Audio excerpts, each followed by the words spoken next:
imagine that we live in an age of reason. And the global warming alarm is dressed up as science, but it's not science. It's propaganda. There's no direct evidence which links 20th century global warming to anthropogenic greenhouse gases. Western governments have now embraced the need for international agreements to restrain industrial production in the developed and developing world. But at what cost? Paul Driessen is a former environmental campaigner. My big concern with global warming is that the policies being pushed to supposedly prevent global warming are having a disastrous effect on the world's poorest people. Global warming campaigners say it does no harm to be on the safe side. Even if the theory of man-made climate change is wrong, we should impose draconian measures to cut carbon emissions just in case. They call this the Precautionary Principle. The Precautionary Principle is a very interesting beast. It's basically used to promote a particular agenda and ideology. It's always used in one direction only. It talks about the risks of using a particular technology, fossil fuels, for example, but never about the risks of not using it. It never talks about the benefits of having that technology. Anne Muagela is about to cook a meal for her children. She is one of the 2 billion people, a third of the world's population, who have no access to electricity. Instead, they must burn wood or dried animal dung in their homes. The indoor smoke this creates is the deadliest form of pollution in the world.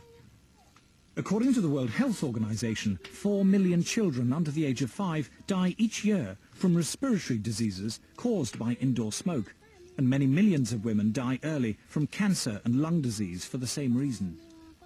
If you were to ask a rural person to define development, they'll tell you, yes, I know I've moved to the next level when I have electricity. Actually, not having electricity creates such a long chain of problems, because the first thing you will miss is the light. So you get that they have to go to sleep earlier because there's no light. There's no reason to stay awake. I mean, you can't talk to each other in darkness. No refrigeration or modern packaging means that food cannot be kept. A fire in the hut is too smoky and consumes too much wood to be used as heating. There is no hot water. We in the West cannot begin to imagine how hard life is without electricity. The life expectancy of people who live like this is terrifyingly short, their existence impoverished in every way. To former environmentalist Paul Driessen, the idea that the world's poorest people should be restricted to using the world's most expensive and inefficient forms of electrical generation is the most morally repugnant aspect of the global warming campaign. Africa has coal and Africa has oil, but environmental groups are campaigning against the use of these cheap sources of energy. Instead, they say Africa and the rest of the developing world should use solar and wind power. Let me make one thing perfectly clear. If we're telling the third world that they can only have wind and solar power, what we are really telling them is you cannot have electricity.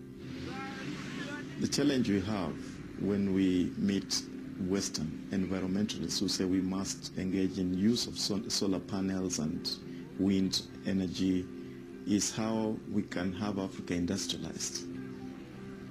Because I don't see how a solar panel is going to power a steel industry, how a solar panel, is going to power maybe some railway train network. It might work maybe to power a small transistor radio.